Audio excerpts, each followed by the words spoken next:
Justo.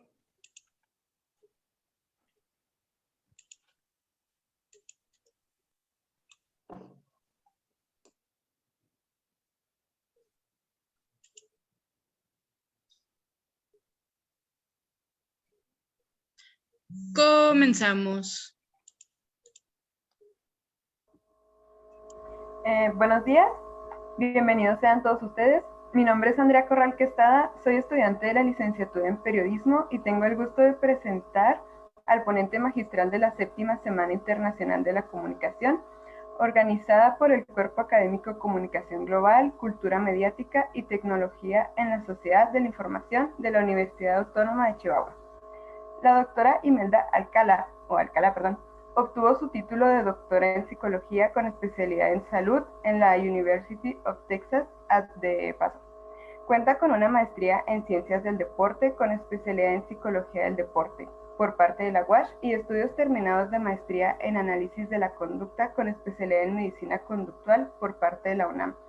Cuenta con licenciatura en Psicología con especialidad en Clínica por parte de la Universidad Veracruzana y una especialidad en Administración y Transparencia de Tecnología por la Ciencia por el Centro de Estudios Avanzados del IPN. La doctora Silvia Yolanda Villasana Ramírez es doctora en Derecho por la Universidad Complutense en Madrid 2016. Tiene estudios de posgrado en Derecho Constitucional en la Universidad de Salamanca, España, y posgrado en Justicia y Procesos Constitucionales de la Universidad Castilla-La Mancha, España. Es licenciada en Derecho, egresada de la Universidad Autónoma de Chihuahua. El maestro Alejandro Aquiles Parra Lucero es candidato a doctor en Derecho por la Universidad Autónoma de Chihuahua, maestro en Derechos Humanos y licenciado en Derecho por la misma universidad. Ha realizado publicaciones en el área de derechos humanos, así como impartido cursos y conferencias sobre derechos humanos, biometría digital, marketing político digital, democracia y ciencia política. Hoy este grupo de profesores de la Facultad de Derecho nos presenta su ponencia, Análisis de la calidad de la información, alcances y limitaciones en casos de emergencia. Muchas gracias por estar con nosotros. Gracias por la invitación.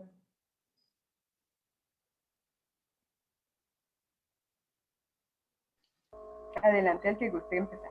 Ok, la manera como organizamos la presentación es que vamos a hablar cada uno de los tres un poquillo sobre este tema y luego podríamos empezar a comentar preguntas o cuestionamientos entre nosotros y entre los participantes, ¿no? Entonces voy a permitirme compartir pantalla. Sí puedo hacerlo, ¿verdad?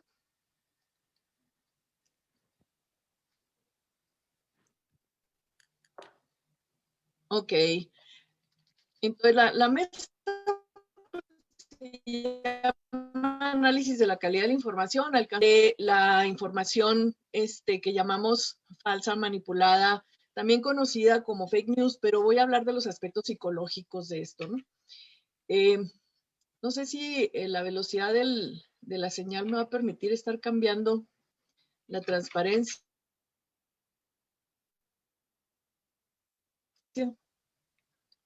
Creo que voy a tener que... Ok. Tradicionalmente... Ups, ¿qué está pasando aquí? Bien, se me salió.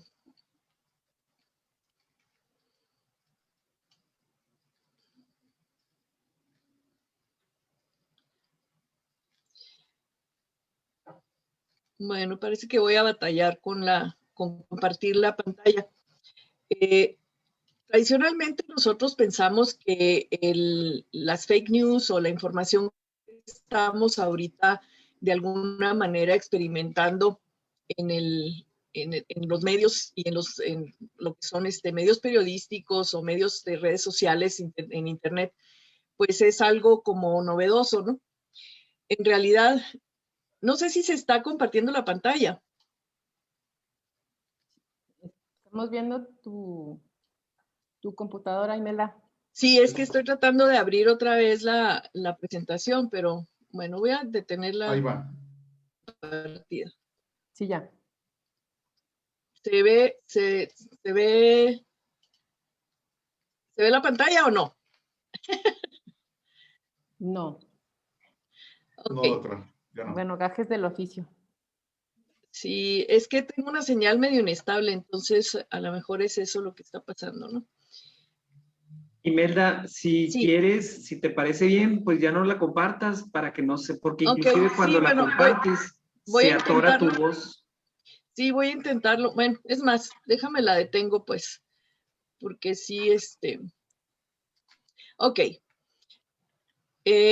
Cuando hablamos entonces de la forma como estamos ahorita expuestos a la información en medios, en redes, en notas periodísticas y demás, se nos olvida que el compartir mentiras, falsedades, el engañar, es un comportamiento humano que hemos tenido pues toda la vida, ¿sí? Y que de alguna manera ahorita se pone como visible porque estamos exhibiéndonos en redes, porque estamos exhibiéndonos a nivel personal en comunicaciones que compartimos públicamente. Lo que es nuevo entonces de las mentiras, de las falsedades y del engaño en la información es que ahora alcanzamos cantidades exorbitantes de personas que están ubicadas en cualquier parte del mundo y tenemos la capacidad de repetir entonces de forma reiterada esta información, ¿no? Normalmente no sería el caso, hablaríamos con los más cercanos y ahí se quedarían nuestras mentiras y nuestros engaños, ¿no? Los impactos que tiene esta lluvia de información falsa que le llamamos infodemia es que, bueno, la información en sí misma carece de fundamentos fácticos que representan a veces también información de realidades absurdas, pero la información se propaga de una manera, vaya, que se considera como si fuera verídica, e incluso encontramos personas que defienden esa información hasta con ferocidad, ¿no? El fenómeno, entonces, podemos hablar ahora de que es importante precisamente por esa difusión y por esa defensa feroz que hacen algunos de la información claramente falsa. Esto no es nuevo en psicología. La probabilidad de distinguir entre las comunicaciones falsas y las engañosas de las verdaderas.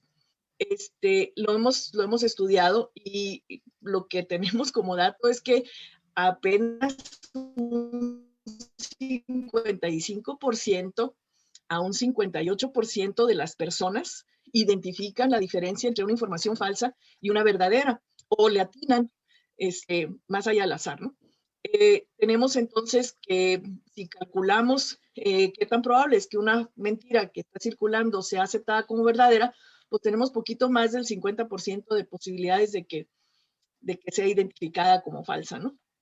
La incompetencia entonces que tenemos para identificar entre verdad y mentira, pues hace una posible explicación de por qué hay una alta credibilidad de la información que circula en redes sociales.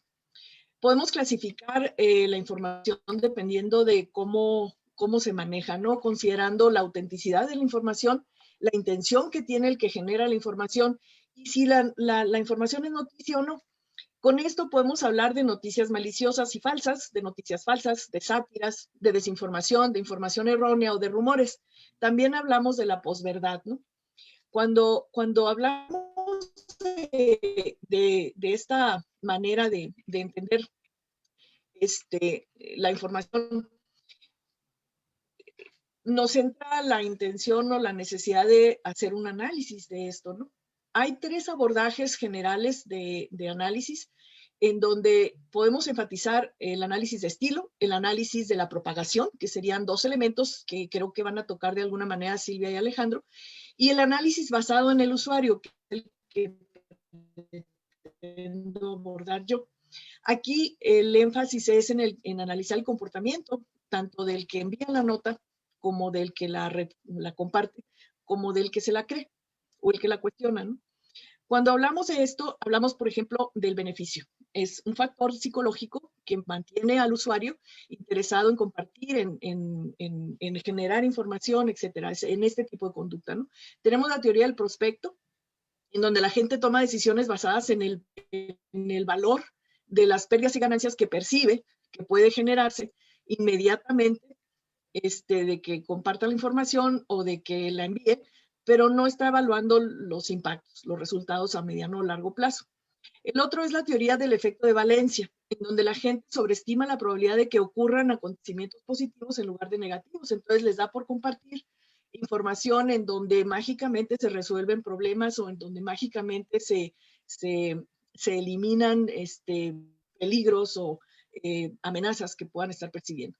La tercera teoría es el efecto del contraste, en donde la actividad cognitiva aumenta o disminuye en la persona con la exposición sucesiva o simultánea a un estímulo de menor a mayor valor en la misma dimensión. ¿Qué quiere decir esto?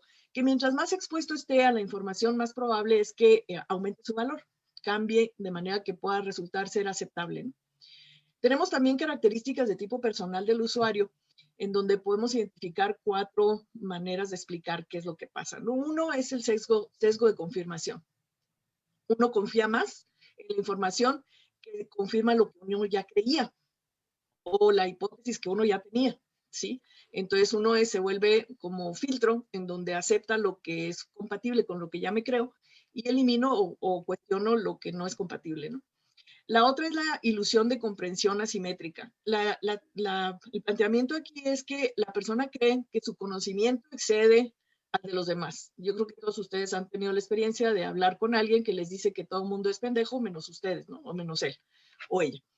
El realismo ingenuo, en donde se asume que los objetos se perciben como son en la realidad directamente, mediante sus órganos de los sentidos, y no pueden suponer que exista una realidad que no puedan tocar ellos con los ojos, los oídos, el olfato, etc.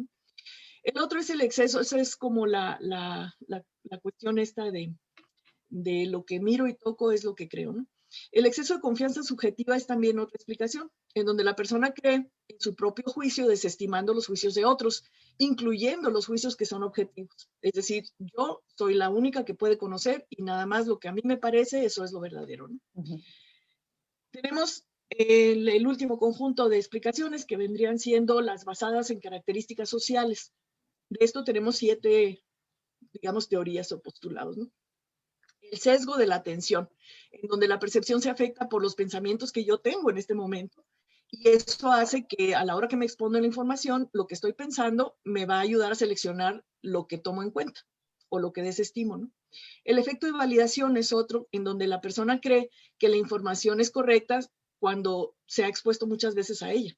Si me la tropiezo muchas veces, luego entonces debe ser verdadera, ¿no?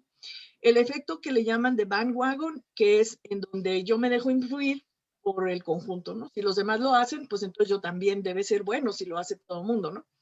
La otra es la disponibilidad de cascada, en donde los individuos adoptan convicciones populares en sus círculos sociales. O sea, si todos mis cuates y todos los que yo conozco se la creen, pues entonces debe ser verdadero.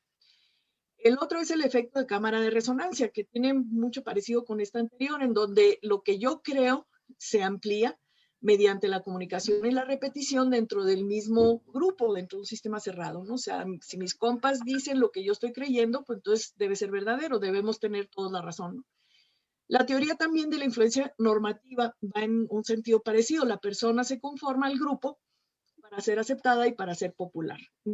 No puedo ser el disidente, ¿no? O por lo menos es difícil sostenerme como disidente, porque luego me pasa lo que a Chini, ¿no? Que la sacaron de la representación popular de los republicanos por disentir.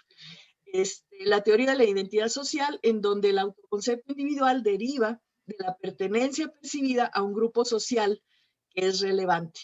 En la medida en que yo creo lo mismo que mis colegas, que mis compañeros, que mis amigos, en esa medida pertenezco y me siento cómoda, ¿no?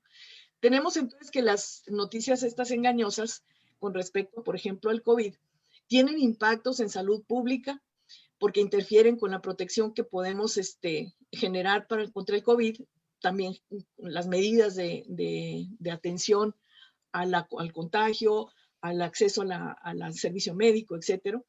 Tenemos también impactos en la economía, se interfieren estas fake news con la recuperación y obviamente interfieren en la política, como ya se ha comentado por algunos otros de los ponentes con respecto a las elecciones, por ejemplo, ¿no?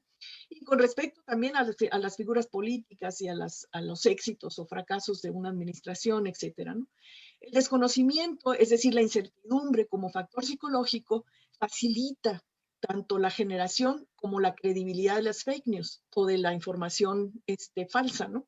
La cuarentena, las redes sociales también facilitan ahorita la diseminación. En la medida en que no tenemos un contacto más personal o en la medida en que no tenemos una vivencia directa de algunos acontecimientos que pueden estar ocurriendo en la calle y que tenemos contacto con ellos solamente a través de una videoconferencia o a través del contacto que tenemos con otras personas en video, vaya, o por medios y redes sociales, pues hay un filtrado de acontecimientos sociales que nos llega ya sesgando la opinión.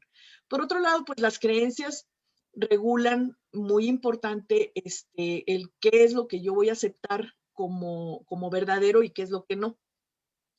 La información que contradice lo que yo creía es más fácil que sea descalificada que la información que confirma lo que ya creía. De tal manera que si yo me creo que poniéndome unos chiqueadores en las sienes me voy a componer de cualquier enfermedad y alguien me dice que poniéndome chiqueadores me voy a prevenir del contagio del COVID, pues me la voy a creer bien fácil, ¿no? Porque va acorde con mis creencias.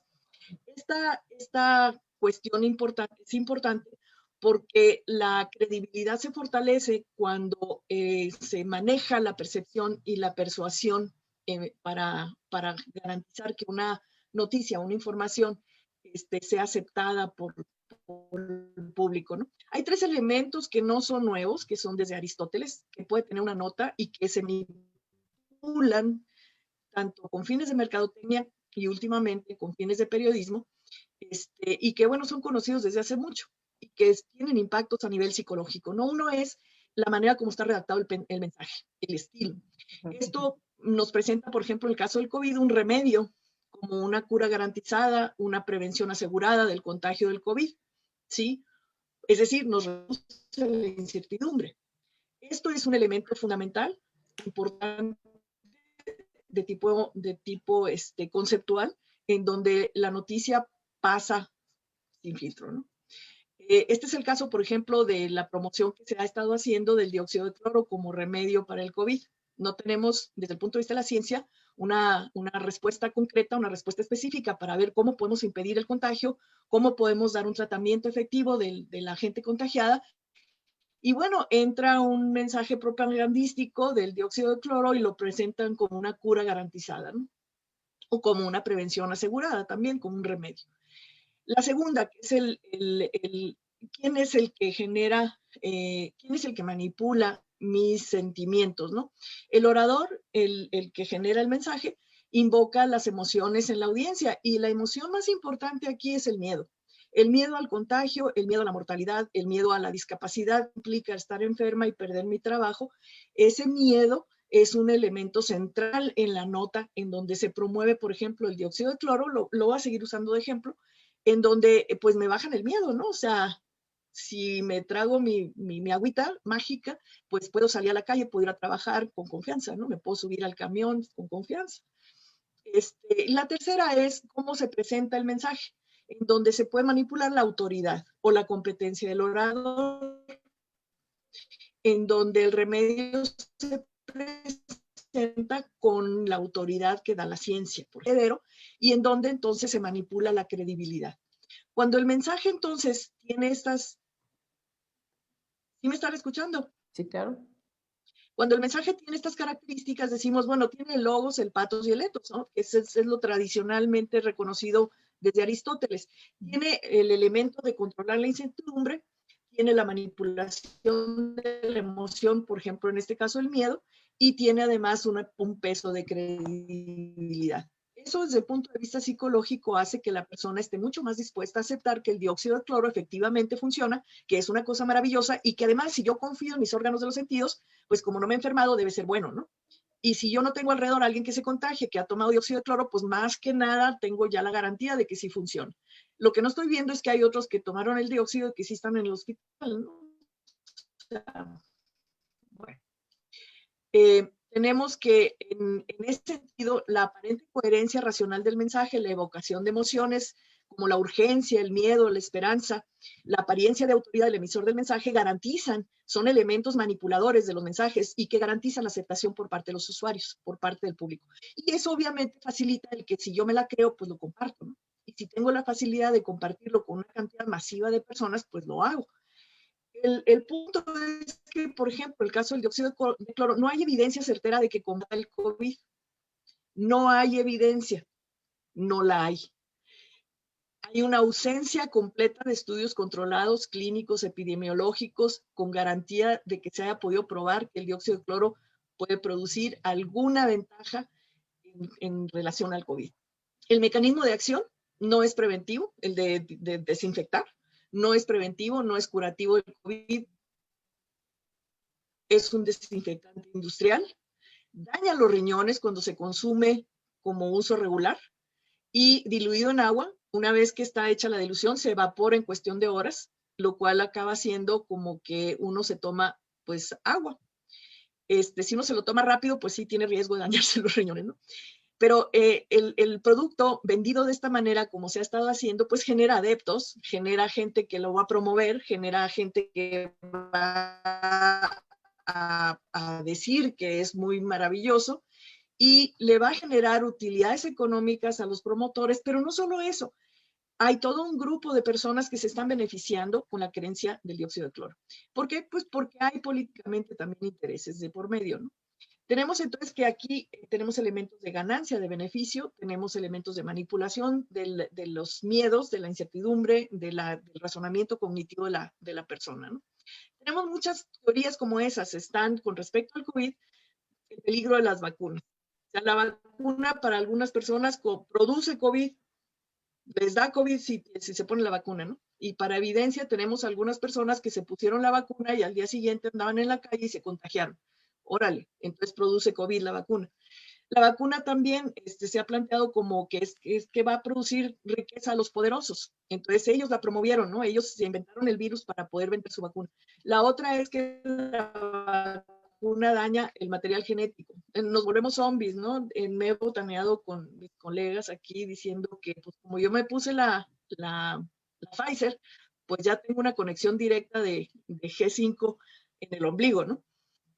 También traigo un chip electrónico con el cual las fuerzas poderosas y obscuras van a obtener indebidamente información personal, mía en este caso, y van a controlarme. Estas son teorías de la conspiración y tienen los mismos elementos de credibilidad de lo que acabo de escribir. En la medida en que me generan miedo, en la medida en que parecen ser generadas por alguien con autoridad y en la medida en que el mensaje, por lo menos en apariencia, tiene algún componente de racionalidad, en esa medida estoy creyéndomelas, ¿no? En realidad, ninguna vacuna pone en riesgo la salud de los vacunados. Para eso se llevaron a cabo estudios de laboratorio, estudios clínicos e incluso los ensayos en terreno, ¿no? Ha sido además el procedimiento para identificar el posible daño, ha sido efectivo al grado de que la AstraZeneca, que empezó a generar trombos, fue identificada, al igual que la Johnson & Johnson, fueron sometidas a evaluación y ahorita están siendo recomendadas con limitaciones para personas que puedan generar trombos, ¿no? O sea, coágulos. La irracionalidad de los planteamientos de conspiración, sin embargo, ha generado resistencia en grupos poblacionales importantes en México y en otros países, en donde la gente se resiste a utilizar, o sea, aceptar la Johnson & Johnson, por ejemplo, que está disponible en Estados Unidos, o la AstraZeneca, que estuvo disponible en Europa, por miedo a estos manejos conspiracionales, ¿no? Y obviamente cuando hablamos de generar mensajes con este tipo de contenidos, de fake news, pues lo que estamos viendo es que hay beneficios que pueden ser políticos, pueden ser económicos, pero que son beneficios intencionales de quien genera los mensajes y quienes apoyan la distribución. Tenemos entonces que si nosotros podemos identificar factores psicológicos que puedan servir para controlar o para reducir la diseminación de las fake news, tendríamos que estar trabajando con la forma en cómo estas noticias puedan estimular más el pensamiento analítico que el tono emocional de la nota. La deliberación, que es una forma de pensamiento analítico, tendría que ser parte de la manera como compartimos información. El impulso, es decir, el tono emocional, el miedo, pues, la incertidumbre, son condiciones que facilitan la credibilidad de la nota.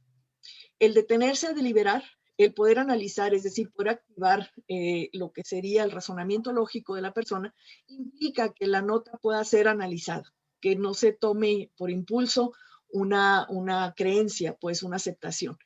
Esto no está ocurriendo. La cognición, por otro lado, tenemos algunos problemas, ¿no? Cuando facilitamos la deliberación, tenemos de dos Uno, la cognición protectora de la identidad personal, que va a facilitar el que yo racionalice el contenido y que acepte si el contenido es consistente con mi ideología personal. Eso me puede llevar a errores. Y la segunda es que sí, la deliberación me va a permitir corregir el error que se esté ocasionando por la intuición emocional, ¿no? O sea, de ahí ya no me dejo llevar tan fácilmente como con algo como aceptado, como para aceptarlo como verdadero. La deliberación entonces puede ser una manera de controlar las fake news o por reducir el error de aceptar como verdadera una noticia cuando no lo es, pero no es una solución, digamos, simple, ¿no? La creencia errónea, por otro lado, la hemos estudiado y tenemos datos de que cuando nosotros hacemos la corrección, le damos una información equivocada a alguien, hay varios experimentos, y luego le corregimos y luego le pedimos a la persona que nos resuelva algo que se fundamenta en la información, ya sea en la corregida o en la verdadera. Y lo que hemos encontrado es que la gente incurre en el error de usar la información equivocada como base para hacer juicios. Esto es, la creencia errónea no es tan fácil de corregir. Incluso cuando nosotros podemos, digamos, la misma fuente de autoridad corrige, ¿sí? Tenemos entonces un reto importante que tenemos en el uso de la comunicación, pues, y en particular en los especialistas de salud con respecto a las creencias sobre la inutilidad del dióxido de cloro, sobre el verdadero riesgo de las vacunas, sobre la utilidad del uso de las mascarillas, sobre la inexistencia de fuerzas malignas que sometan a los pacientes a su control. No es fácil, es un reto importante, porque tenemos que trabajar con cómo podemos nosotros combatir. Eliminar las fake news es tanto como pensar que vamos a dejar de ser chismosos, que vamos a dejar de hacer sátira o que vamos a dejar de compartir chismes y otro tipo de informaciones que son características de nuestra interacción social, ¿no? Entonces, el problema aquí es que el anonimato, por ejemplo, puede ser un facilitador de compartir fake news, pero si el que comparte tiene cara de autoridad, pues entonces también eso es un problema, ¿no? No es tan fácil. Pensar en que vamos a eliminar las fake news creo que es un deseo, pero no es algo realista. Es más fácil tal vez aprender a combatirlas y tener en todo caso estrategias de abordaje que vayan desbancando las fake news lo más rápido posible. En ciencia tenemos la revisión de pares como una forma de eliminar las fake news. Es decir, las mentiras en los reportes científicos y demás, pues, se identifican y se desbancan con más probabilidad que se acepten, ¿no? Por la revisión de pares. No garantiza la eliminación total. Hay también 2, 3 tranzas ahí, pero es mucho menor la cantidad de información que se comparte en ciencia que es falsa. En el caso de la información al público, pues tenemos que a lo mejor hay que promover la deliberación y a lo mejor una deliberación combinada con esta estrategia del fact-checking, es decir, de la revisión de hechos, puede ser una forma de desactivar pues la infodemia o por lo menos desactivar la transmisión masiva de fake news. La deliberación permite el discernimiento entre la falsedad y la verdad y la credibilidad entonces deja de depender de la intuición y es más, que nos hace más fácil víctimas de errores. El problema es que necesitamos garantizar que esa deliberación no nos lleve solamente a aceptar como verdadera la información que nos confirma. En ese sentido, pues tenemos que volvernos creativos para ver cómo hacemos que, que se pueda controlar la deliberación. Una estrategia en periodismo que se ha estado usando, que se empezó a usar con respecto al discurso de Trump, en el Washington Post, por ejemplo, Glenn Kessler propone una serie de recomendaciones. ¿Qué es lo que tengo que hacer cuando yo leo una nota? Pues verificar la fuente, revisar si la fuente además es de buena fe, si tiene alguna forma de contactar a la fuente para poderle reclamar las mentiras, ¿no? Y hay que verificar quién es el autor de la nota. Si eso pasa, de acuerdo a Kessler, podrían proceder a leer la nota y tendría que ser crítica. Es decir, tengo que buscarle errores e inconsistencias a la nota. Y para eso a lo mejor necesito usar mi educación en lógica formal y la facilidad para identificar falacias retóricas. Eso lo estamos aprendiendo en la universidad. A lo mejor esto no es alguna recomendación posible para chavos de primaria, secundaria, de prepa, para gente que no alcanza la educación universitaria, ¿no? Pero para nosotros sí es importante. Tenemos educación para identificar errores de lógica informal y tenemos posibilidad de identificar falacias retóricas, ¿no? El evitar seleccionar también los enlaces asociados que vienen con la nota, que son publicidad y que son precisamente la razón por la cual la noticia está circulando, porque pretenden ganar con la publicidad. Cada clic que le doy a un enlace, pues puede significar dinero para alguien y eso va a mantener la noticia circulando. También las referencias ofrecidas en la nota tendría yo que checarlas, a ver si son tan válidas como dicen, ¿no? En el caso del dióxido de cloro, por ejemplo, es divertido ver que le ponen a uno evidencia científica y que en realidad la evidencia son estudios que se hicieron para ver si el dióxido de cloro es tóxico cuando se usa en superficies industriales. No tiene nada que ver con los humanos, ¿no? O en donde se evaluó la toxicidad en animales para ver si se puede usar en ambientes industriales, nuevamente, no ingerirse, ¿no? En fin, hay que checar las referencias ofrecidas y corroborar la información también con otras fuentes. De acuerdo a Kessler, esto sería una forma de controlar el que yo me la crea, ¿no? A nivel masivo, una de las estrategias que puede ser importante es identificar las fake news. Originalmente se empezó haciendo identificación manual por contenidos, pero pues eso es así como imposible, ¿no? Entonces se ha desarrollado algoritmos de identificación automatizada que se basa en contenidos y en estructura gramatical y estilo de redacción de las notas. Eso más o menos ha dado buenos resultados, pero últimamente lo que se está haciendo es tratar de identificar mediante técnicas que se han usado en data mining, como el marcado de tópicos en la red, como el combinar criterios lingüísticos con la identificación de origen y de tránsito electrónico en las notas, que ha facilitado la identificación más precisa de las noticias estas erróneas y que permite entonces hacer una corrección. Y bueno, hasta ahí vamos, ¿no? Ahí la llevamos. Espero que esto de alguna manera les resuelva algunas dudas o les dé inquietud de otras. Gracias. Ok, muchas gracias. Si alguien tiene alguna pregunta puede tomar la palabra o escribirla en el chat.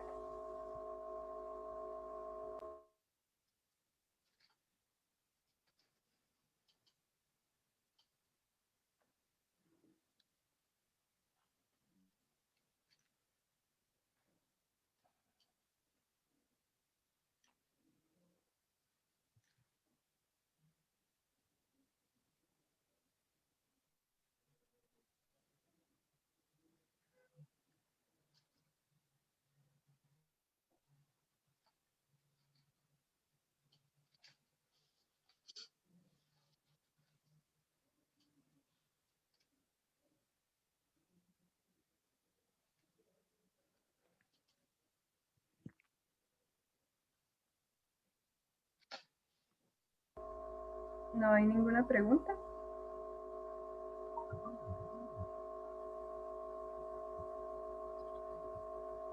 Ok, pues si surgen algunas preguntas la ponen en el chat, por mientras vamos a continuar con el siguiente ponente, por favor. Bueno, buenas tardes. Me parece que soy yo, ¿no? Sí. Sí, ok, gracias.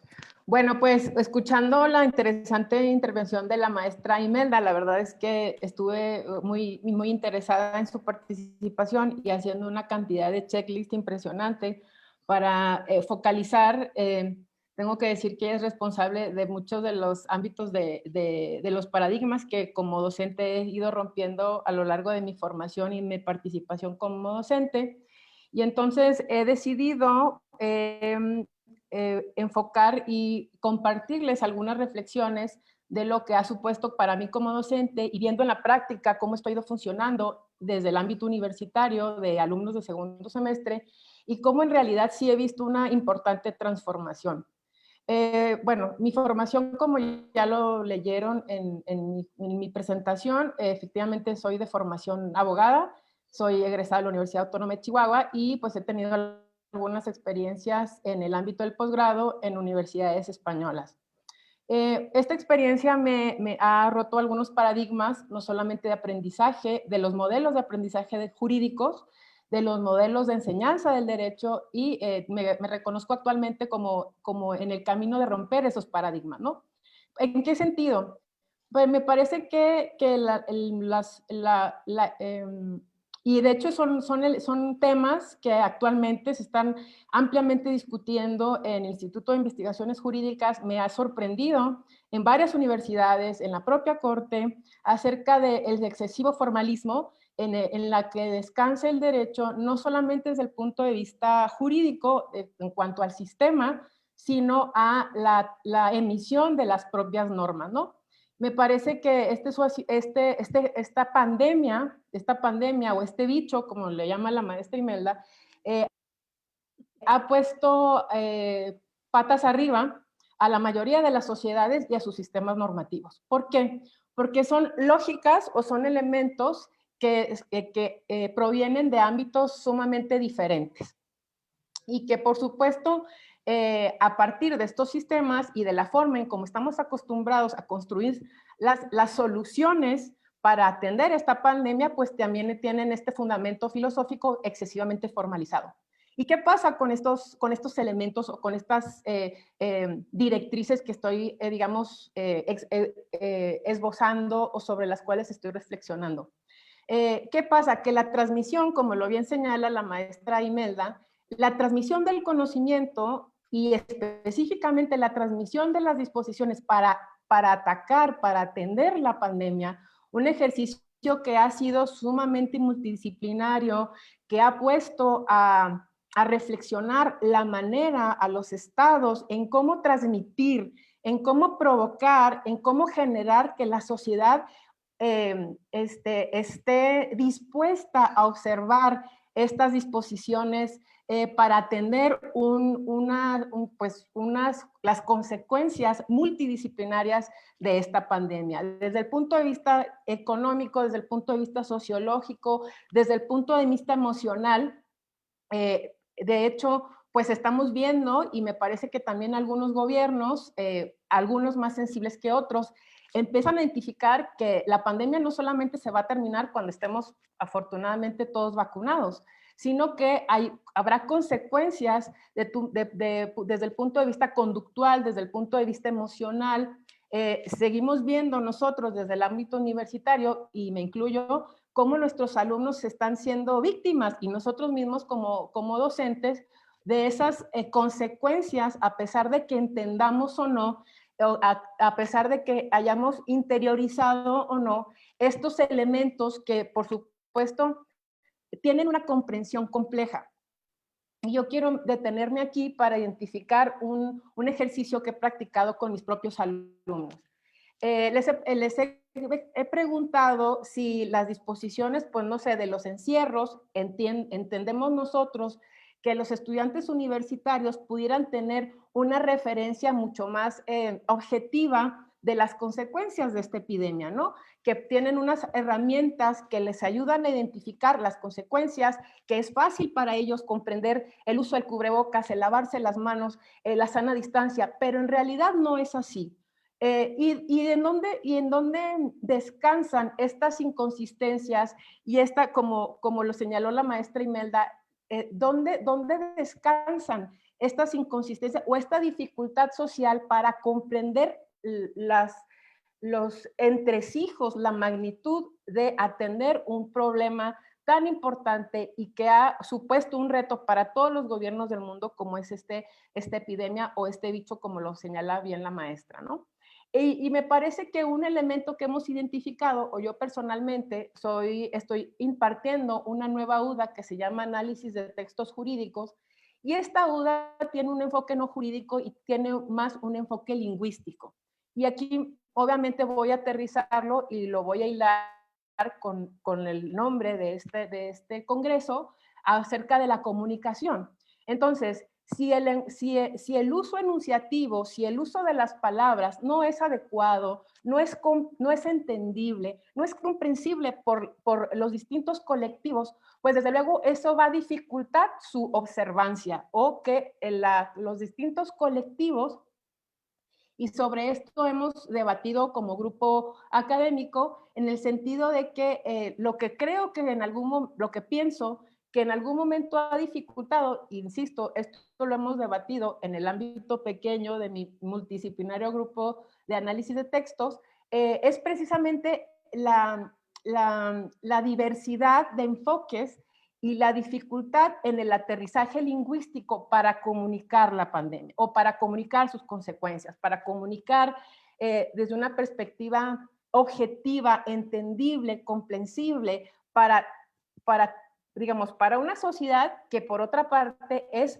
pluricultural. O sea, lo decía aquí hace un momento la maestra y atinadamente lo decía en el sentido de que no podemos desconocer que en nuestra colectividad, pues no somos los mismos los norteños que los defeños, que los sureños, no somos los mismos los norteamericanos que los europeos, y pudiéramos entender, y a lo mejor la explicación pudiera ser, bueno, es que nosotros a lo mejor tenemos estas características y por eso la observancia de las disposiciones contra el COVID son más fáciles de observar en Europa porque son más avanzados, porque son güeritos, por lo que sea, pero vemos que no es así. También los gobiernos en esos países tienen con sus propias complicaciones para comunicar los mensajes. Y bueno, aquí también la maestra tocó estas problemáticas, por ejemplo, para generar que la gente se vacune. Es verdaderamente sorprendente cómo en un país como Estados Unidos, como Canadá, con ese excesivo disposición de vacunas, pues encontramos colectivos que definitivamente no se quieren vacunar y definitivamente no se van a vacunar, versus países que ni siquiera tienen acceso a una vacuna, ¿no? Entonces, me parece que aquí una reflexión que yo quiero aquí compartir, precisamente como utilizando el hilo conductor de este congreso, cómo comunicamos, cómo trasladamos a la población, a los distintos colectivos, a manera no de que entiendan, sino de que comprendan. Y me parece que por ahí se quedó una cosa en el tintero. Este ejercicio lo hemos reflexionado con mis alumnos. Yo les comentaba, bueno, ustedes saben, entienden las consecuencias, y me decían, maestra, pues sí las entendemos, pero me parece que una de las reflexiones es que sí, y me corregirá la maestra Imelda si me he equivocado, me parece que ahí ella hizo énfasis en cuanto a la reflexión del conocimiento que viene de la ciencia y a la reflexión que viene desde el punto de vista sociológico-social, donde de repente no hay una sinergia en cuanto al lenguaje, en cuanto al término de las disposiciones, de la observancia, de esta multiplicidad de factores que han supuesto controlar, organizar y ordenar el comportamiento de una sociedad, y no solamente organizarle el comportamiento, sino también atender un problema de salud que es, como lo hemos visto, multidisciplinario, no solamente por la cuestión de los contagios y de su combate, sino también por el reto que supone pues el conseguir las vacunas, toda esta infodemia al que ya hacía referencia, la maestra Imelda. Pero me parece que, o por lo menos esa es la parte donde hemos estado reflexionando con esta UDA y todo el área de soporte filosófico y disciplinar. Me parece que en algunos sentidos lo que se dificulta, mejor dicho, es esa comprensión, porque el lenguaje es confuso. Las fuentes donde se transmite el conocimiento, por supuesto, desde el gobierno, desde los sectores de salud, quizá hacen un esfuerzo técnico para comunicar desde el ámbito de la ciencia las consecuencias de la transmisión, las consecuencias de los diagnósticos. El otro día escuchaba en una conferencia de prensa al doctor Alcocer que decía, bueno, es que el bicho o el virus tiene vida propia. Y los periodistas se quedaban, ¿cómo que el virus tiene vida propia? O sea, ¿que no lo pueden controlar? Entonces, ese es solo un ejemplo para identificar cómo los distintos ámbitos de donde procede este fenómeno multidisciplinario, pues desde luego trasladado al tema de la comunicación, trasladado al tema de identificar o de poder generar comportamientos, obviamente a través también de las normas, a través de las disposiciones, a través de los decretos, a través de las actividades de los distintos actores y autoridades y demás, pues desde luego me parece que un gap o una brecha supone, por supuesto, esta referencia lingüística o enunciativa que me parece que dificulta la comprensión o la transmisión de las consecuencias de este virus, ¿no? O de esta crisis sanitaria, ¿no?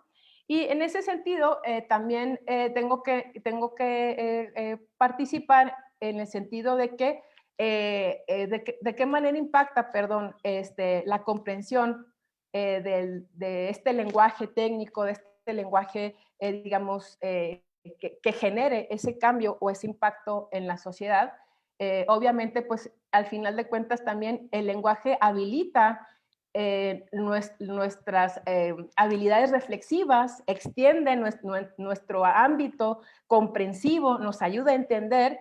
Y si utilizamos un término socrático, obviamente cuando entendemos la naturaleza de las cosas o el ser de las cosas, quizá eso no necesariamente nos haga conformarnos con lo que conocemos, sino simplemente que nos genera una determinada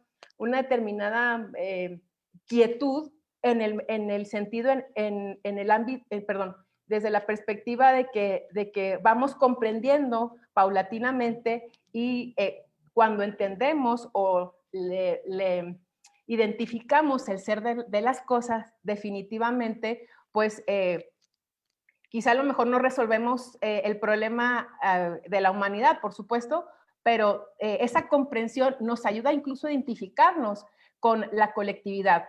Este debate que de repente vemos presente en nuestra sociedad por la inobservancia de las disposiciones, de las limitantes, que si los semáforos, que si los porcentajes, que ya es verdaderamente confuso para la sociedad, que si amarillo, que si verde, que si naranja, que si mostaza, etcétera, pues también esta contundencia o esta confusión en la transmisión de la información, en el uso lingüístico con el que se han construido estos formatos para controlar la pandemia, desde luego también dificulta su comprensión, dificulta su observancia y verdaderamente cuando vemos esos comportamientos donde, bueno, lo decía la maestra hace un momento también, si los demás salen, pues ¿por qué no voy a salir yo? O sea, conozco de las circunstancias, pero como la comunicación y el lenguaje es confuso, por lo tanto, mi conducta no se corresponde con esa actividad, con esta disciplina que se demanda de mí para poder controlar la pandemia, para poder tener un impacto social. Y ahí, por supuesto, también existe un divorcio, o sea, estas dificultades lingüísticas y enunciativas y de comprensión, por supuesto, también dificulta que nos identifiquemos con la comunidad. Porque lo que se nos ha venido comunicando con la pandemia es que si nos cuidamos nosotros, cuidamos a la comunidad, desde luego. Pero esta confusión, insisto, en cuanto a la transmisión del lenguaje, en cuanto al uso lingüístico de términos, y esta confusión también que viene a veces desde el gobierno, desde las instituciones, desde que, insisto, si amarillo, si verde, si amarillo, si morado, también complica la conducta y la sinergia y la empatía social que vienen mencionando que es necesaria para combatir con mejores resultados pues digamos el comportamiento de esta enfermedad o de esta pandemia que se está desarrollando en nuestras sociedades, ¿no? Yo hasta aquí dejaría mi participación y estoy abierta a cualquier pregunta porque sí me gustaría poder generar ese diálogo. Gracias por la invitación nuevamente. Muchas gracias. Si alguien tiene alguna pregunta, la deja en el chat, la veremos al final. Vamos a pasar con el maestro Alejandro. Muchas gracias. Primero que nada, muy agradecido con los organizadores y por supuesto voy a continuar usando las palabras de la doctora Villasana con un hilo conductor que nace en la exposición que presentó la doctora Alcalá y luego, por supuesto, con las reflexiones que agrega la doctora Villasana. Voy a tratar de compartir también presentación. Ojalá que el internet me permita tener más éxito que ahorita hace unos minutos cuando comenzamos con esta dinámica. Si se complica, pues entonces lo evitamos. A ver.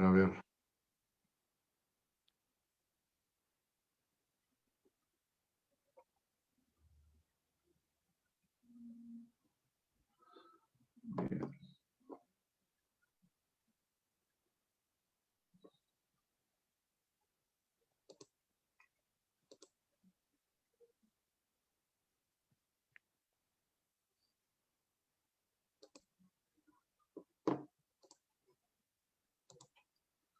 No sé si...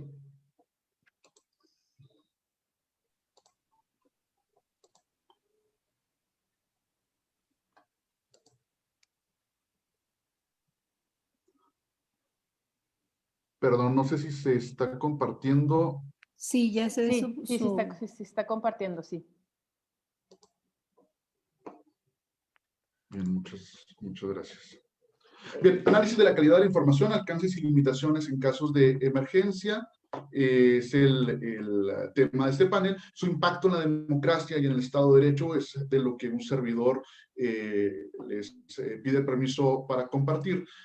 Primero, son estos grandes temas, te los quiero platicar de manera muy breve. Ideas fundamentales sobre la democracia y el Estado de Derecho. Yo sé que todos sabemos qué es la democracia y qué es el Estado de Derecho, pero no todos tenemos seguramente los mismos conceptos. Entonces, para poder entrar a un análisis de una forma más fluida, vamos a tratar de estandarizar con algunas ideas generales, las más aceptadas por lo regular en la academia.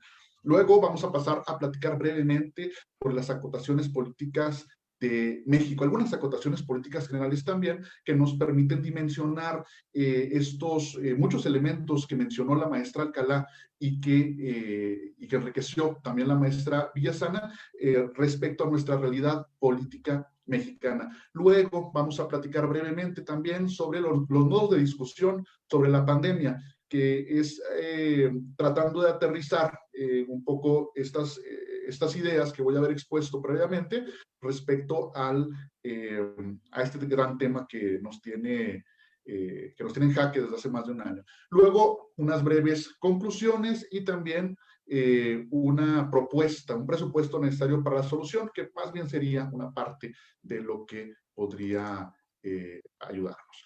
Bien, primero, perdón.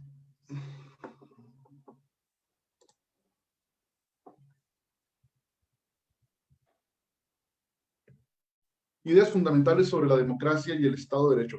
¿Para qué sirve el Estado de Derecho? Algo que a veces olvidamos es que cuando nos estamos quejando de la situación mundial o de la situación nacional o local respecto a cómo se comportan nuestras autoridades, cómo se comporta la sociedad, cómo están hechas nuestras leyes, los problemas que podemos tener en términos de certeza jurídica, de cumplimiento de la garantía de los derechos humanos, de nuestro ejercicio personal de los derechos humanos, a veces olvidamos que en realidad, si vemos el panorama en macro, en realidad tenemos grandes avances a través de estos poquitos siglos que tenemos de la existencia del Estado moderno, desde aquella Francia convulsa y aquel Estados Unidos, bueno, aquellas colonias inglesas que luego se convierten en Estados Unidos, y cómo van poco a poco diferentes países construyendo una idea de democracia y una idea de Estado de Derecho. Recordemos muy brevemente que antes del Estado de Derecho lo que existía era un Estado absolutista.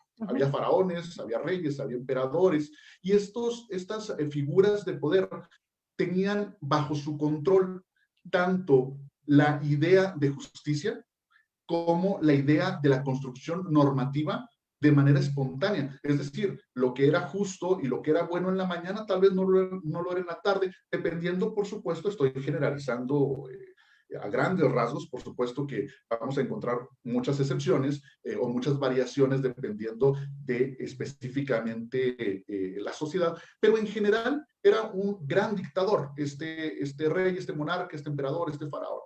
Bien, ¿qué es lo que sucede cuando viene este tránsito del Estado de Derecho, perdón, del Estado absolutista al Estado de Derecho? Lo que viene es una idea en donde la soberanía, recordemos soberanía, supra omnia, la cualidad del poder que está por encima de todos, deja de referirse a un solo individuo. Ahí se lo agradecemos a Rousseau y se lo agradecemos a un montón de pensadores de la época que terminan identificando la necesidad de entender a la soberanía como consustancial al ser humano en su conjunto.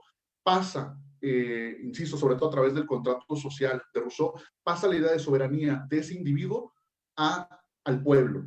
Bueno, cuando el pueblo tiene ya la capacidad de decidir sobre sí mismo, viene un problema muy lógico. ¿Cómo hacemos para decidir? Cuando era una sola persona, pues lo que se le ocurría hacer es lo que se decía, pero cuando somos muchos, ¿qué hacemos?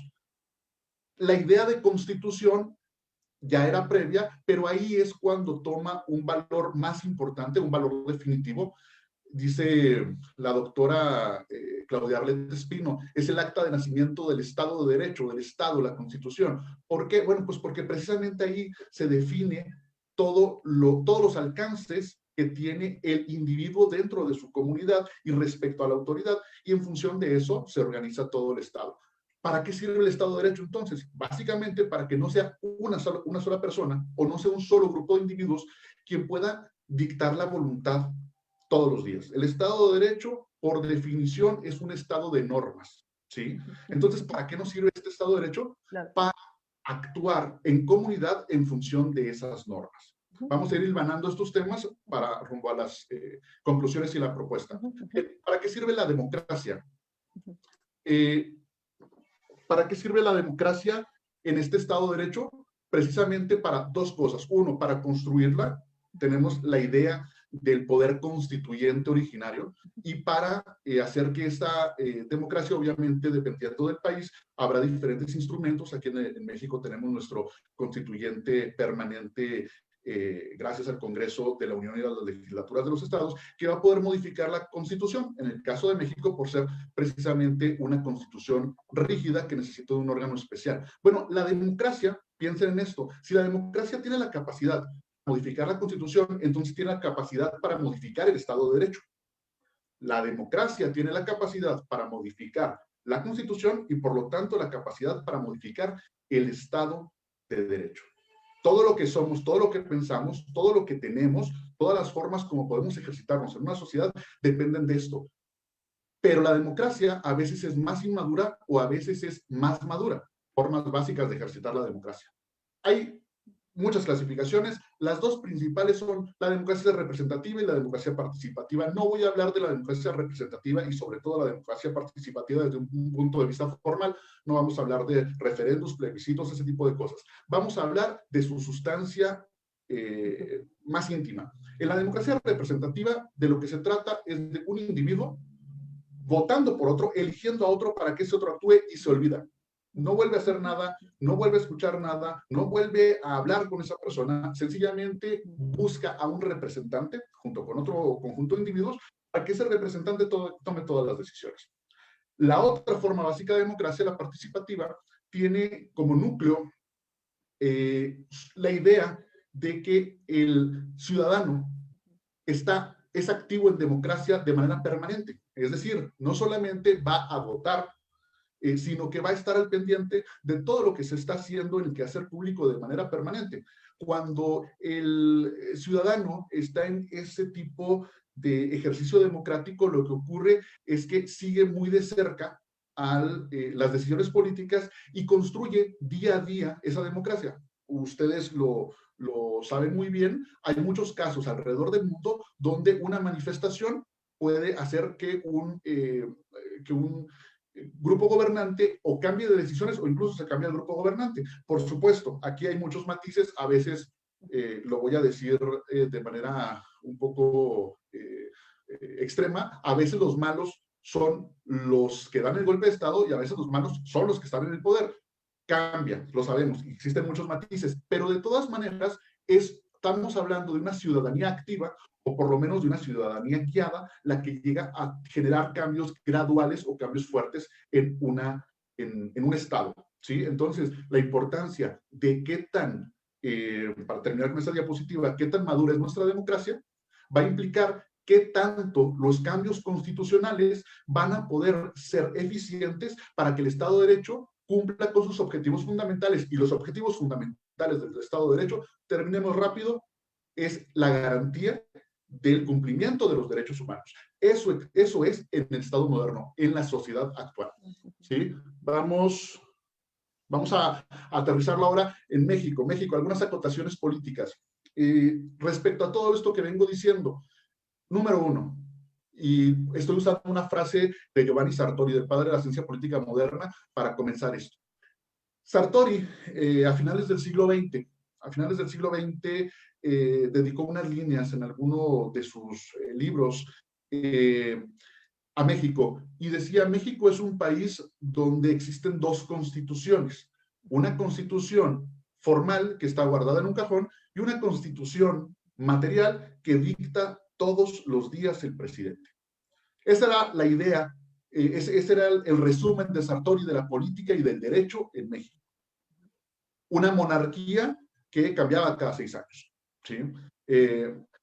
Por supuesto, Sartori, al igual que muchísimos analistas y seguramente muchos de nosotros, vamos a identificar muchísimas cosas positivas en el ejercicio de ese tipo de monarquía, dicho de manera retórica. Vamos a encontrar muchas cosas positivas que se pueden decir, pero lo cierto es que la concentración de poder sí era algo similar a tenía matices de Estado absolutista, independientemente de las cosas buenas o de las cosas positivas que pudiesen haberse generado también. Bien, ¿qué es lo que ocurre cuando el poder deja de estar tan concentrado? El poder no se elimina, el poder cambia de persona o cambia de personas o se diluye, se difumina entre más personas. Bueno, surgen grandes grupos de poder en México y pequeños grupos de poder. Esos grupos de poder lo que generan es precisamente una intención de control de la democracia. Ese control de la democracia en su sentido también más elemental del poder del pueblo, el controlar las decisiones populares, comienza a ser el objetivo de diferentes grupos de poder. Por supuesto, esto no lo digo de manera despectiva, de manera peyorativa. El control del poder popular puede ser también por las vías institucionales, con apego a la Constitución y buscando realizar actividades benéficas para el bien público. Entonces, lo mismo puede ser que algunos de esos grupos de poder busquen o buscaran algunos objetivos diversos. Esos grandes grupos de poder comienzan a colisionar en México. Esos grandes grupos de poder comienzan a usar diferentes herramientas para poder luchar entre ellos en busca de dominar esa voluntad popular, de conducir esa voluntad popular.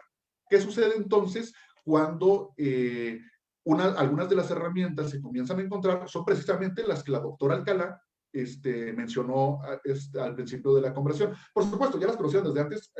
Muchas de esas herramientas ya tienen mucho tiempo utilizándose. Algunas las encontramos incluso en obras tan conocidas como El arte de la guerra, pero comienzan a volverse cada vez más sofisticadas, más eficientes, y algunas, por supuesto, son de creación mucho más contemporánea. ¿Qué es lo que sucede entonces con esos grandes grupos de poder? Pues dan lugar a una ciudadanía que comienza, sobre todo porque coincide con el surgimiento de un Internet cada vez más fuerte, de un Internet 2.0, de las redes sociales, y comienza a haber una pluralidad de ideas en el discurso público. ¿Ante qué estaríamos aquí? Ante una hipótesis que tendría que ver con pluralismo. Retomando a Sartori, solo que ahora otro de sus textos, Cuando Sartori habla del pluralismo, señala que en toda sociedad democrática pueden ocurrir básicamente tres cosas. Número uno, consenso. El consenso ideal no existe como tal, pero en la práctica cotidiana, pero sabemos que hay grandes consensos que dejan a gusto, dejan satisfecha a una gran parte de la población. Entonces realmente no hay mucho problema. Cuando no se logra el consenso, nos dice Sartori, entonces pasamos a que hay ciertos disensos que son importantes, los pequeños disensos que no trascienden más allá del comentario, más allá de algunos votos en contra, tampoco son particularmente relevantes para este análisis, pero cuando el disenso es más significativo, porque o genera daños evidentes o genera posturas de grupos significativos en términos de representación popular, entonces ya estamos ante, y aquí vamos a regresarnos un poco a lo de la idea de madurez o inmadurez o grados de madurez de la democracia, estamos en presencia de una exigencia para el Estado y para la sociedad que no se necesita en el consenso. Cuando hay disensos significativos, entonces también necesitamos que la sociedad sea bastante madura. ¿Por qué? Porque si no, llegamos al tercer estadio que menciona el profesor italiano, el conflicto. Cuando el disenso no logra gestionarse a través de ejercicios democráticos eficientes, surgen conflictos.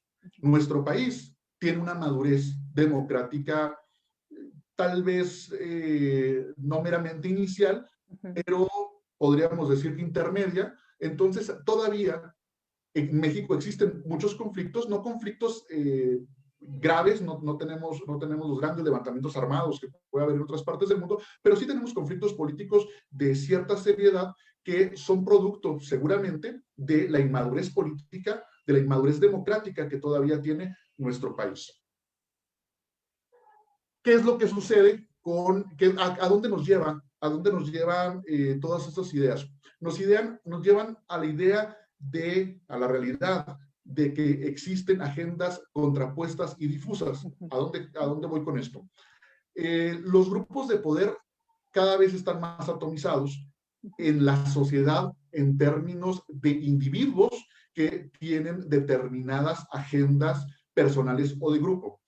Y aquí estoy hablando de lo que muchos identifican como de lo que muchos identifican simplemente como movimientos sociales que pueden ser, y la mayoría de las veces, son muy legítimos, pero frecuentemente están luchando por el mismo presupuesto o están luchando por la misma atención gubernamental o están luchando por la misma atención en medios y frecuentemente no logran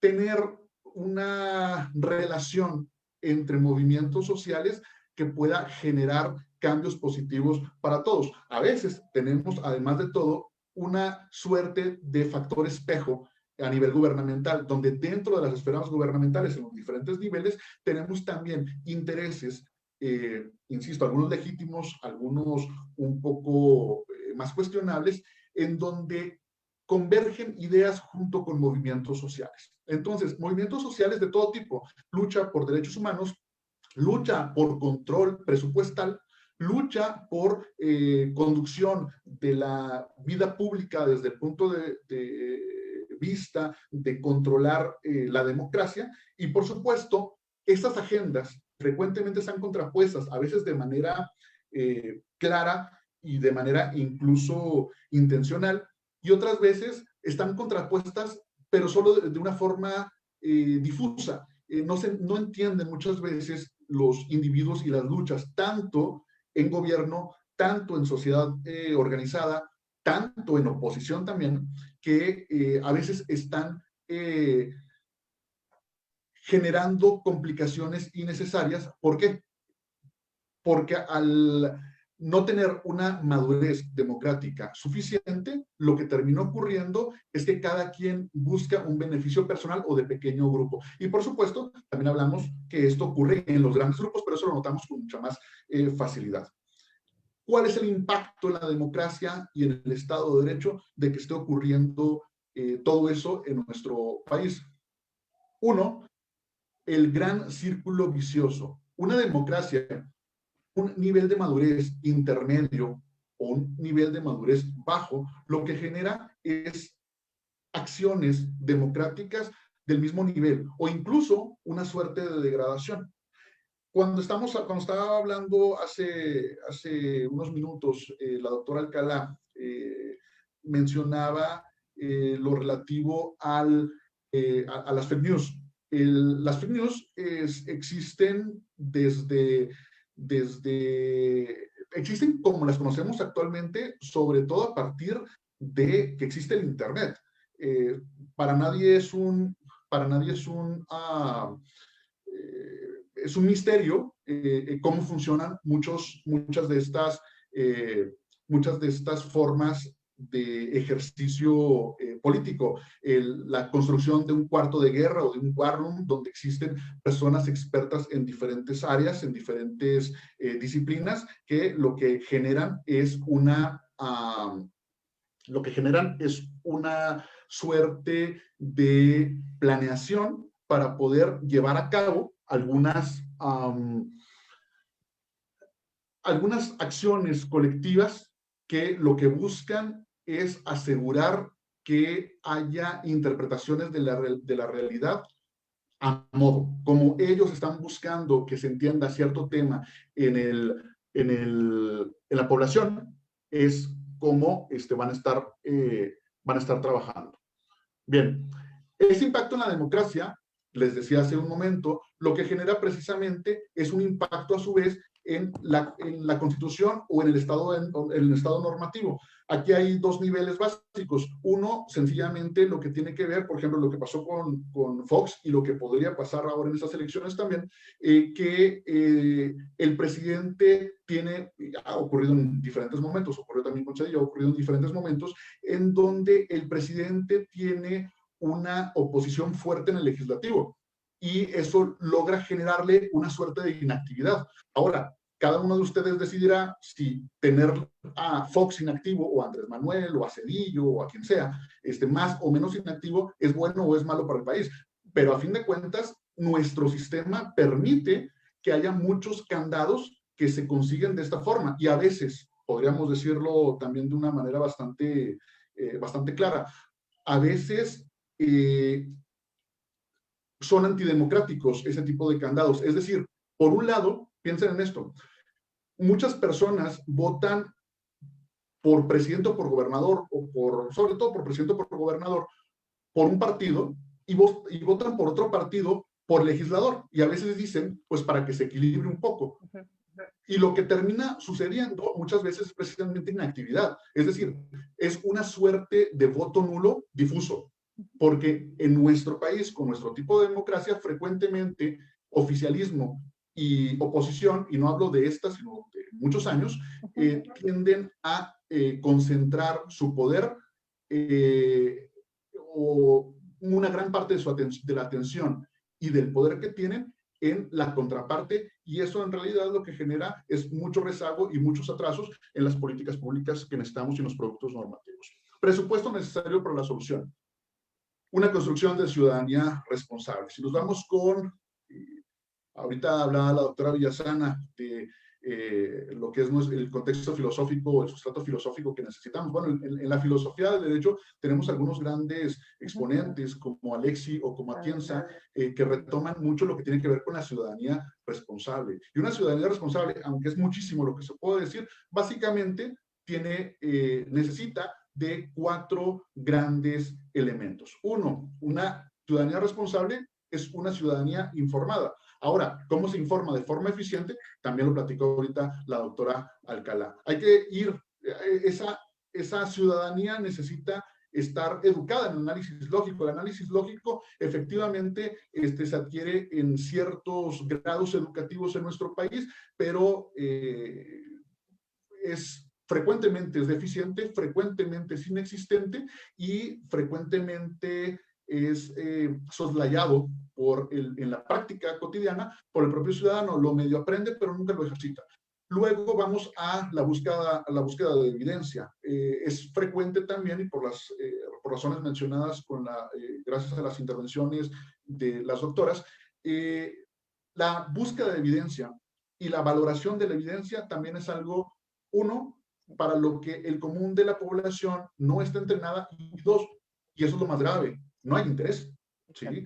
Frecuentemente no hay interés. ¿Por qué no hay interés? Si se fijan, estoy tratando de conectar los diferentes temas que he ido tocando, porque estamos muy atomizados en términos de agendas políticas contrapuestas. No le interesa al común de la gente la evidencia, ni hacer un análisis lógico, ni informarse mucho. No solamente es que puedan estar engañados o que puedan traer sesgos, es que frecuentemente tienen una agenda personal por razones emocionales o por razones de interés laboral o lo que sea, y esa agenda choca con otras agendas. Entonces, buscar evidencia que fortalezca mi idea o que ponga en jaque lo que pienso, pues realmente no me interesa. Lo que me interesa es ganar al otro.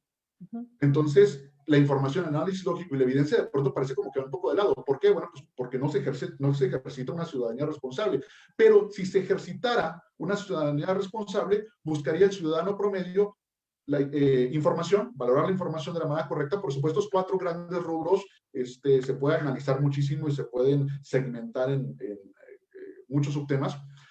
Busca hacer el análisis correspondiente, la contrastación con la evidencia y, por supuesto, en función de eso, no solamente conformarse con ir a votar y dejar que el representante haga lo que quiera.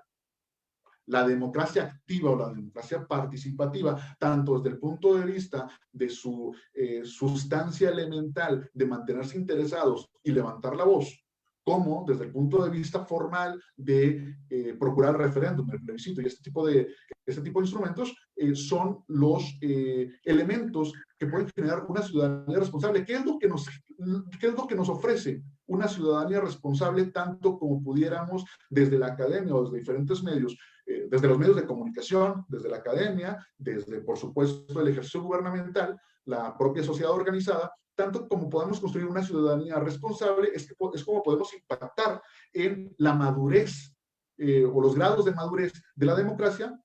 Esos grados de madurez impactarían en el estado normativo, independientemente de que llegue al aspecto constitucional o convencional o no, y por supuesto, en el bloque constitucional o convencional, que luego estamos hablando de una ciudadanía global que impacta de manera directa o indirecta en este tipo de textos normativos, y finalmente una construcción de un cada vez mejor Estado de Derecho.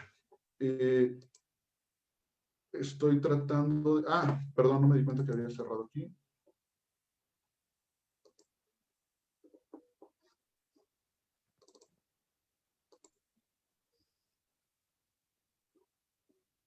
Con eso terminaría estoy teniendo un poquito de problema aquí con el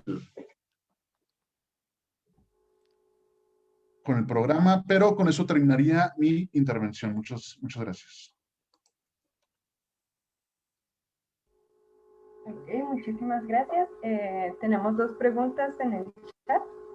La primera es de Efraín Odorico Roque Ramírez. Dice: si los medios de comunicación se equivocan y dan noticias falsas, ya sean mal informadas o falsas, ¿qué se debe hacer en estos casos?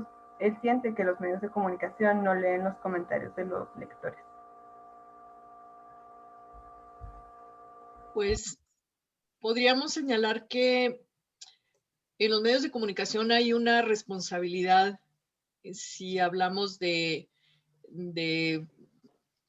interés de servicio público del medio de comunicación, y sabemos que no necesariamente es ese, ¿no? Que puede ser comercial, pero la estrategia de fact-checking o de chequeo de hechos puede ser seguida también por los medios de comunicación. En la medida en que podamos nosotros como comunidad favorecer la tarea, pues, de revisar los fundamentos tanto racionales como fácticos de lo que se presenta en los medios de comunicación, pues en esa medida podemos generar una mayor, digamos, conocimiento, una comunicación de mejor calidad que meramente el señalar el error y pues decir que están mal, ¿no? O sea, creo que hace falta un periodismo responsable que se enfoque a corregir los errores de comunicación que se presentan en los diferentes ámbitos en donde hay, por lo menos, comunicaciones públicas y masivas, ¿no?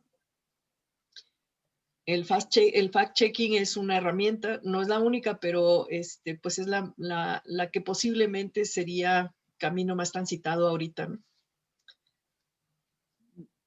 Bueno, yo Doctora, si participaría. me permiten La siguiente agregar. pregunta es, Yo participaría en el sentido disculpa, de lo, adelante. perdón, de lo que dije en mi participación. Me parece que es interesante cómo por lo menos los esfuerzos que se están haciendo desde las nuevas modalidades o los nuevos esfuerzos desde el ámbito universitario por generar un pensamiento crítico a través de romper paradigmas. Ese es el caso de una servidora y el enfoque al alumnado precisamente para generar esas perspectivas críticas y no necesariamente intentando que piensen como yo, sino que generen sus propios contextos. O sea, el miedo no es a que exista, como lo mencionaba el maestro Aquiles, que tengamos una sociedad polarizada, sino que tengamos una sociedad polarizada, informada y capaz de discutir lejos de agarrarnos de los pelos, ¿no?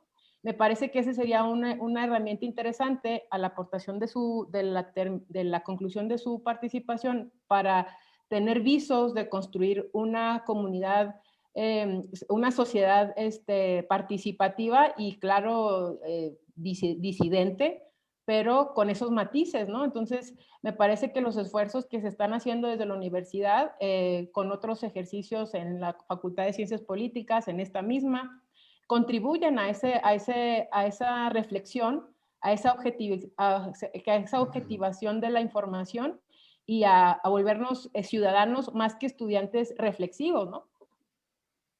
Así es, y si me permiten un comentario muy breve, enfocándome en la última parte, me llama la atención esto de que no hacen caso a los doctores.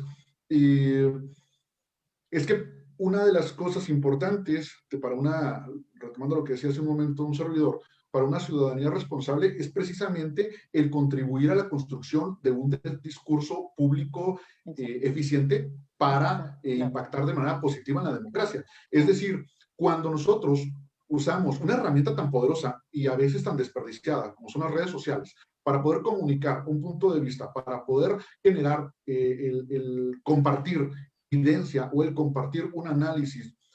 Por supuesto, hay diferentes formas de hacerlo para que en el comentario cotidiano no suene muy forzado, pero el poder hacer una aportación, el no cansarse, el volver a decirlo, el volver a señalar de una forma respetuosa. Claro. El discurso práctico general de Alexis me gusta mucho desde el punto de vista de que presenta un conjunto de reglas que tienen que ver con la manera como nos volvemos eficientes. Atienza lo retoma muy bien. No voy a profundizar mucho, solo pongo un par de ejemplos. La idea de, hey, tengo que probar lo que estoy diciendo, ¿sí? O por lo menos referir a quien pueda probarlo. Ese tipo de cosas, aunque a veces pareciera que no nos van a tomar en consideración porque inmediatamente empezamos con, sobre todo si se vuelve una discusión en la torre, porque ya son falacias, sobre todo a la persona por todas partes, pero quien logra tener suficiente ecuanimidad para de una manera amable señalar y para de una manera amable aportar, y tanto como lo hagamos de manera cotidiana y seamos más, hay una dinámica positiva y no digo que vaya a haber grandes cambios nada más de ahí, pero es la forma como el ciudadano promedio puede poner un granito de arena. Y si somos más ciudadanos promedio poniendo un granito de arena positivo como ese, aunque no nos lean a veces, de todas formas, estamos en la circunstancia en que un día alguien más nos lea, un tercero, y le llame la atención y podamos hacer también un poco de lo que dice la doctora Villasana, romper ciertos paradigmas, romper ciertos atavismos, gracias a ese ejercicio de todos los días que podemos estar haciendo y a veces no nos damos cuenta. Sí, yo quisiera también señalar que No basta con que uno pueda tener acceso a presentar la visión que uno tiene o la opinión que puede sostenerse en un medio o personalmente, ¿no? Creo que nos hace falta en México el poder deliberar, el poder disentir, el poder contrastar opiniones.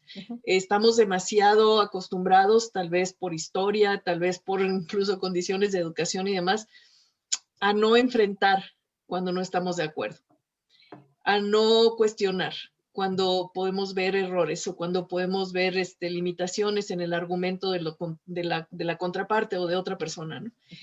Somos muy proclives a callar cuando estamos en desacuerdo y a sentir, a aceptar cuando sí lo estamos, ¿no? Entonces damos la apariencia de estar todo el mundo de acuerdo. De hecho, me ha tocado en situaciones en donde hay divergencia de opiniones, que se aplauda el que no haya ninguna opinión en contrario, ¿no? Como si eso fuera maravilloso, como si eso fuera genial. El estar todos de acuerdo quiere decir que estamos muy mal. Es que no tenemos entonces esta capacidad de discernir, esta capacidad de identificar errores en el argumento de la contraria, y eso no es parte de lo que tenemos como desarrollo de la opinión fundamentada, ¿no? Visiones de la situación de un problema, generalmente puede haber muchas. Pensar que el que todos votemos por lo mismo, o que todos estemos de acuerdo, o que nadie disienta es maravilloso, es, creo yo, un error grave que incurrimos en México. Y en el terreno político, pues es más grave todavía. Sí.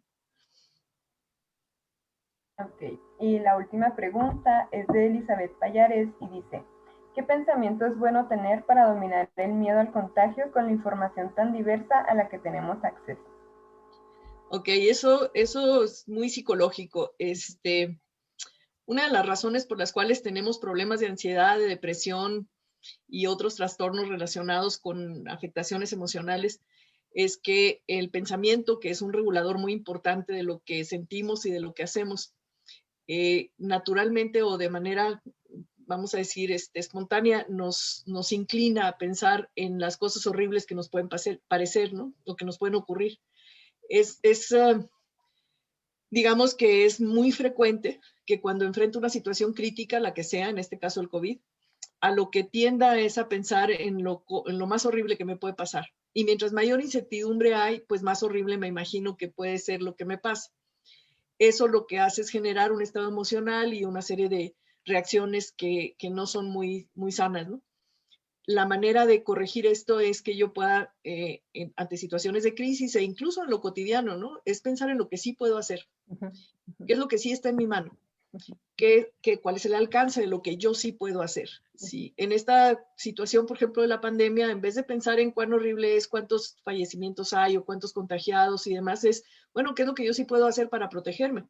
¿Qué es lo que yo sí puedo hacer para proteger a los míos? ¿Qué es lo que sí puedo hacer para limitar el contagio? Y en caso de que me haya contagiado, ¿qué es lo que sí puedo hacer para atenderme? ¿O qué es lo que sí puedo hacer por mi familiar que está contagiado, ¿no? ¿Qué es lo que sí hay? Cuando lo que hago es enfocarme en lo que sí puedo hacer, el curso de acción se vuelve algo que también puedo realizar y mi estado emocional mejora, cambia completamente, ¿no? Entonces, si hay alguna recomendación general de qué hacer en caso de una crisis, pues piensa en lo que sí puedes hacer. Bueno, yo participaría en el sentido de, otra vez, en mi formación es el verificar las fuentes de información, ¿no? Y lo que explicaba hace un momento, esta disposición filosófica de que la información, sobre todo en las circunstancias que nuestra sociedad desde luego no es perfecta, que ya hemos hablado sobre eso, desde luego la información a veces no tiene que satisfacer a nuestra comunidad, a nuestra familia inmediata, que es a veces lo que complica un poco el comportamiento, sino que cuando nos acercamos a las fuentes fidedignas y revisamos de dónde estamos obteniendo la información, y digamos, y esto es algo que explico bastante con mis alumnos, es decir, que necesito entenderlo yo y comprenderlo yo, más allá de que más allá que del colectivo. Entonces, en ese sentido, pues uno, la evidencia de dónde estoy obteniendo mi información y dos, que para poderlo llevar a la práctica, yo lo entienda, lo comprenda y lo pueda adoptar, al margen de lo que el resto de la comunidad esté haciendo, diciendo o confundiendo, ¿no? Me parece que en este sentido, vuelvo al ejemplo que ponía hace un momento, en mi participación, en el sentido de que cuando comprende uno, comprende, no es lo mismo que entender, cuando comprende uno el ser de las cosas, y esto es un argumento muy filosófico, entonces no es que necesariamente voy a impactar a la colectividad, sino que es decir, es complicado para mí transmitirlo, sino hay una consecuencia de conciencia o de estabilidad propia. No sé si me doy a entender en ese sentido.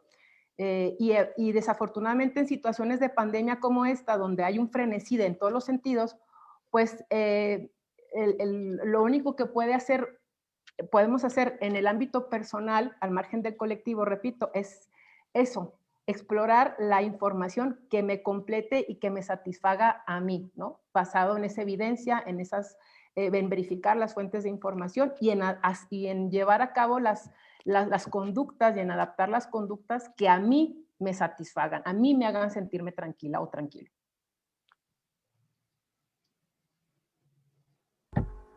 Ok, pues por último agradecerles su participación.